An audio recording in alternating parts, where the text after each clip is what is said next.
प्रिय विद्यार्थियों, आज का टॉपिक है बीए फर्स्ट ईयर, जिसका प्रमुख शीर्षक है सिंधु घाटी सभ्यता की विशेषताएं, विशेषकर नगर नियोजन के संदर्भ में। जैसा कि हम पहले पढ़ चुके हैं कि सिंधु घाटी सभ्यता अनेक प्रकार की विशेषताओं से लवरेज थी और इसमें अपनी अलग अलग विशेषताओं को समेटे हुए भारतीय इतिहास के स्वर्णिम अक्षरों में अंकित है। तो नगर नियोजन के संदर्भ में अगर हम पहली विशेषता देखें तो सुनियोजित नगरों का निर्माण सिंधु सभ्यता की एक अनूठी विशेषता है। प्रत्येक नगर के पश्चिम में ईंटों से बने एक ऊंचे चबूतरे पर गढ़ी या दुर्ग का भाग बना मिलता है और इसके पूर्व में अपेक्षाकृत नीचे धरातल पर नगर भाग प्राप्त होता है, जो जन सामान्य द्वारा निवासित होता था। गढ़ी में संभवतः मुख्य पुरोहित अथवा शासक का निवास होता था। नगर में चौड़ी चौड़ी सड़कें पूर्व से पश्चिम, उत्तर से दक्षिण की ओर थी, जो प्राय एक दूसरे को समकोण पर काटती थी। इस प्रकार इसको ग्रिड पद्धति कहते हैं। इस प्रकार प्रत्येक नगर अनेक खंडों में विभाजित हो जाता था। इस प्रकार बना प्रत्येक खंड अथवा मोहल्ला लगभग 367 मीटर चौड़ा, 244 मीटर लंबा होता था। प्रमुख सड़कों से गलियां निकलती थी जो 1 मीटर से 2 मीटर तक चौड़ी थी। मोहनजोदड़ो में एक 11 मीटर चौड़ी सड़क भी थी, जो संभवतः प्रमुख मार्ग रहा होगा। नगर की सभी सड़कें इस प्रमुख मार्ग से मिलती थी। सड़कें प्रमुखतः कच्ची थी। केवल एक ऐसा उदाहरण मिलता है जिसमें सड़क को पक्का करने का प्रयत्न किया गया प्रतीत होता है। कच्ची सड़कें होने के बाद भी सफाई का पूर्ण ध्यान रखा जाता था।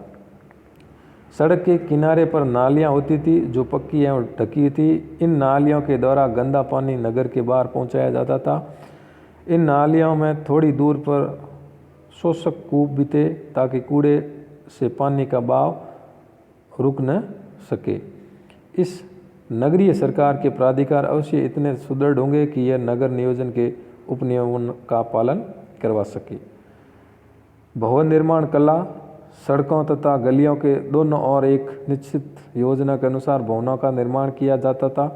प्राय मकान 2 या 3 मंजिला होते थे। कच्चे और पक्के दोनों प्रकार के थे। मकान पक्की ईंटों से भी बने थे और कच्ची ईंटों के भी बने थे। दीवारों की मोटाई 1.5 मीटर तक होती थी। दीवारों पर मिट्टी का प्लास्टर चढ़ाया जाता था। छतें पीटी हुई मिट्टी, कच्ची तथा पक्की ईंटों की बनती थी। छतों पर कड़ियाँ लगाने का रिवाज भी था। फर्श पक्की ईंटों का ही बना होता था। इस प्रकार मिस्र की सभ्यता की तरह पत्थरों का उपयोग मकान बनाने में नहीं होता था। मकानों में दरवाजा और खिड़कियां समुचित रूप से बनी हुई थी। यह भी उल्लेखनीय है कि मकानों के अधिकांश दरवाजे और खिड़कियां मुख्यतः सड़कों की ओर न होकर गलियों की ओर होते थे। मकानों के नीचे तहखाने रखने की प्रथा थी। प्राय प्रत्येक मकान में कुआं भी होता था तथा कुओं की चिनाई यानी सुनाई मजबूत ईंटों से की जाती थी। इनकी मजबूती का अनुमान इससे लगाया जा सकता है कि खुदाई से प्राप्त कुओं का उपयोग आज भी सफाई करने के बाद अच्छे ढंग से हो रहा है।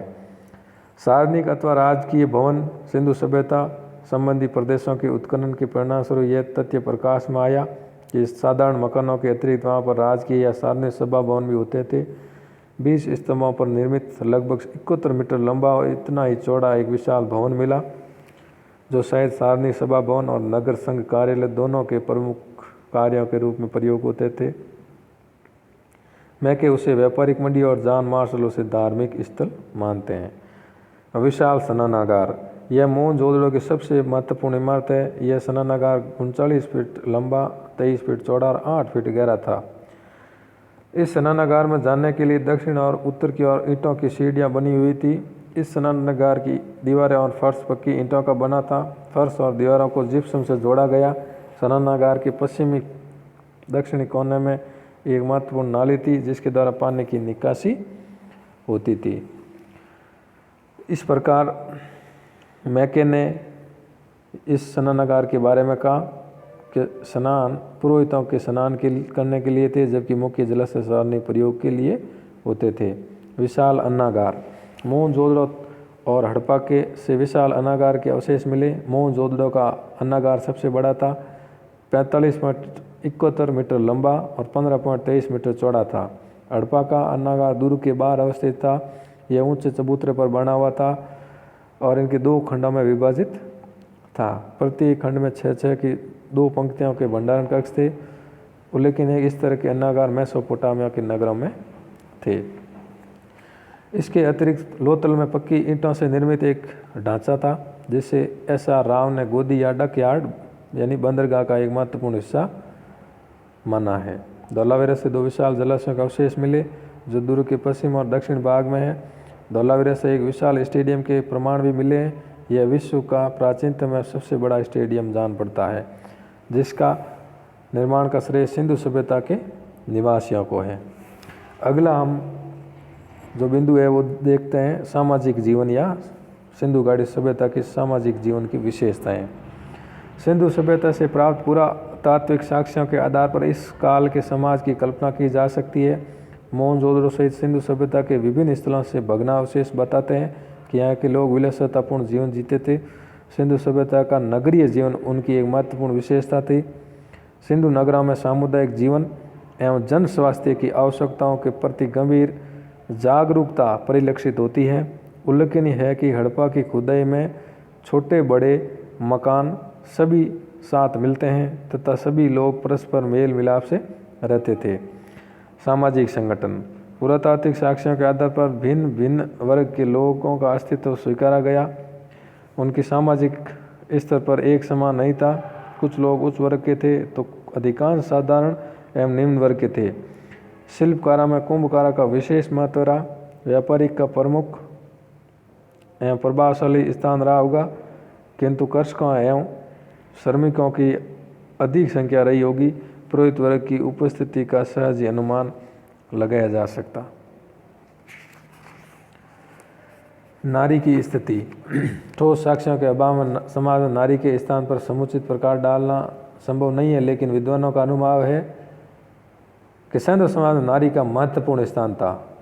अनेक स्थानों से नारी की मरण मूर्तियाँ, भारी मूर्तियाँ मिली है, जिसमें मात्र सत्तात्मक परिवार की संकल्पना मजबूत होती है।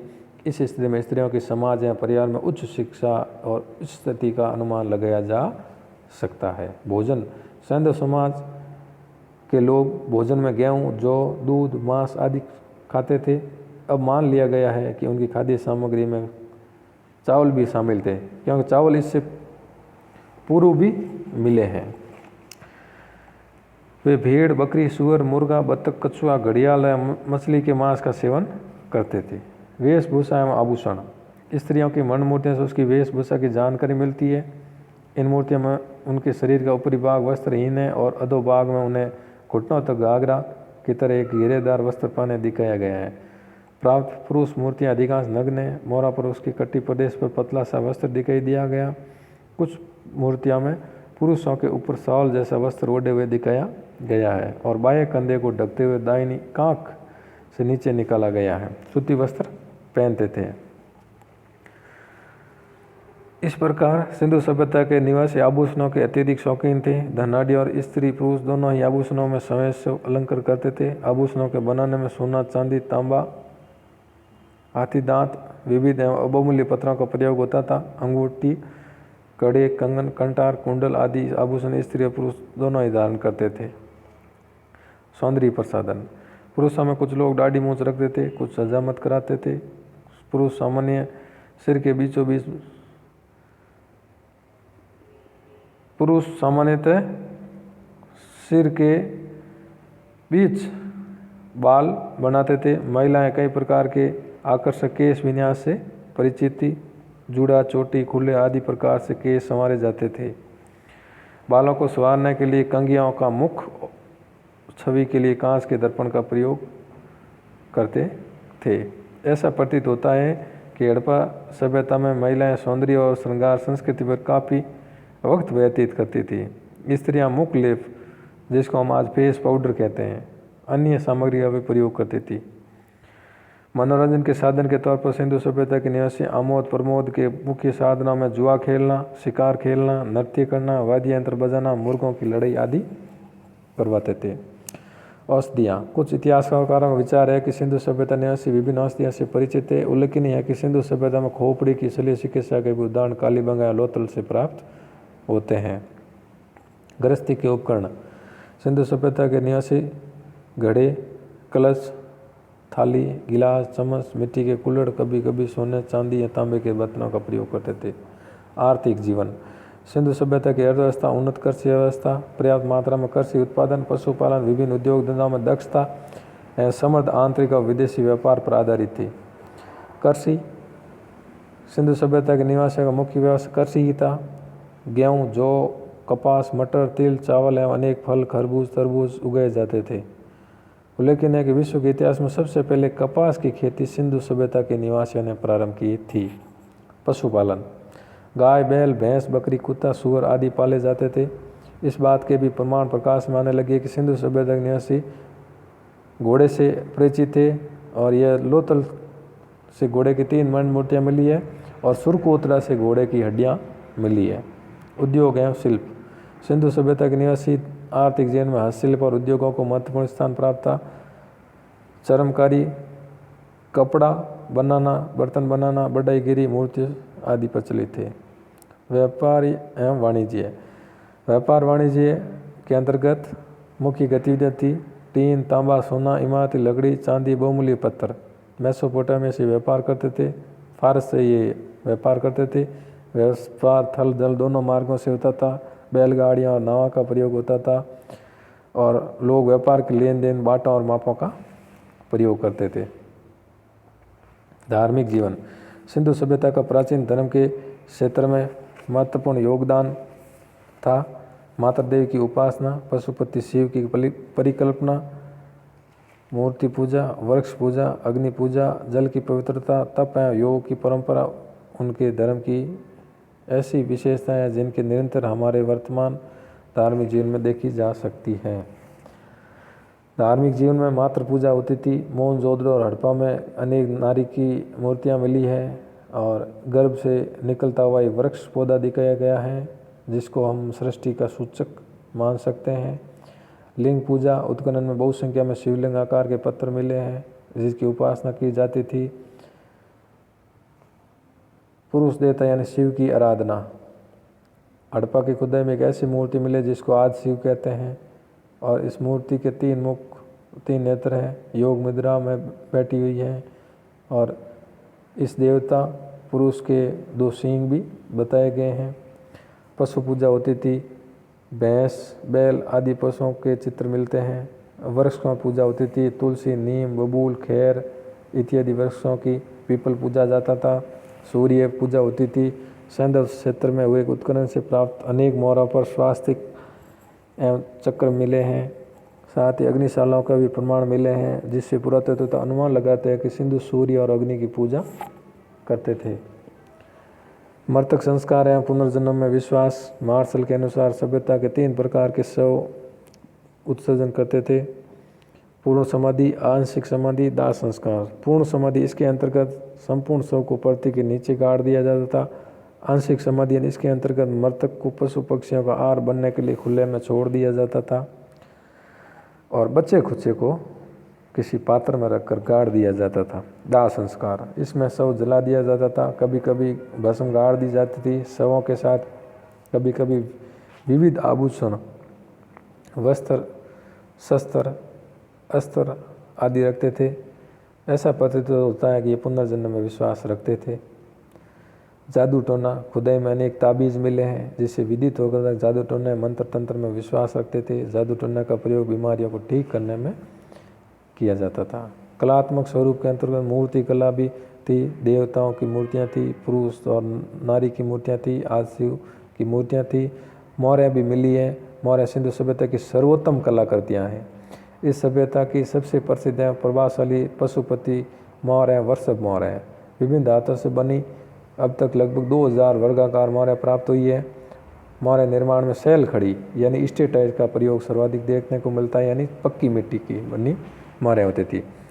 अधिकांश मौर्यों पर लेख व पशु की आकृतियाँ मिली हैं जिसको आज तक नहीं पढ़ा जा सका। संगीत एवं नृत्य कला, तबला, ढोल इत्यादि मिले हैं। नृत्य की मुद्रा में स्त्री की धातु की मूर्ति मिली है। लघु मर्ण मूर्तियाँ भी हैं। इस प्रकार सिंधु सभ्यता की विशेषताएं हैं। राजनीतिक व्यवस्था यानी प्रशासन के अंतर्गत लिखित साक्ष्यों के अभाव में सिंधु सभ्यता कालीन राजनीतिक स्थिति का निर्धारण करना अत्यंत कठिन है। अतः विद्वानों ने अनुमान के आधार पर अपने मतों का प्रतिपादन किया। हंटर का विचार है कि यहाँ शासन व्यवस्था राजतंत्रात्मक नहीं वरन लोकतंत्रात्मक थी, जबकि मैके के अनुसार मोहनजोदड़ो में एक प्रतिनिधि शासक शासन स्थापित करता था। व्हीलर का विचार है कि मोहनजोदड़ो की शासन व्यवस्था धर्म गुरुओं और पुरोहितों के हाथों में केंद्रित थी, जो जनप्रतिनिधियों के रूप में कार्य करते थे। योजनाबद्ध निर्माण को देखते हुए अनुमान किया जा सकता है कि नगर पालिका जैसी कोई संस्था अवश्य रही होगी। सिंधु सभ्यता के निवासी शांतिपूर्ण थे, अतः उसका जीवन राजनीतिक दृष्टि से भी शांतिपूर्ण था। शांतिपूर्ण राजनीतिक स्वरूप होने के कारण तत्कालीन निवासियों का जीवन सुख समृद्धि से परिपूर्ण था। इस प्रकार सिंधु घाटी सभ्यता की विशेषताएं अनेक बिंदुओं के तहत ज्ञात होती है।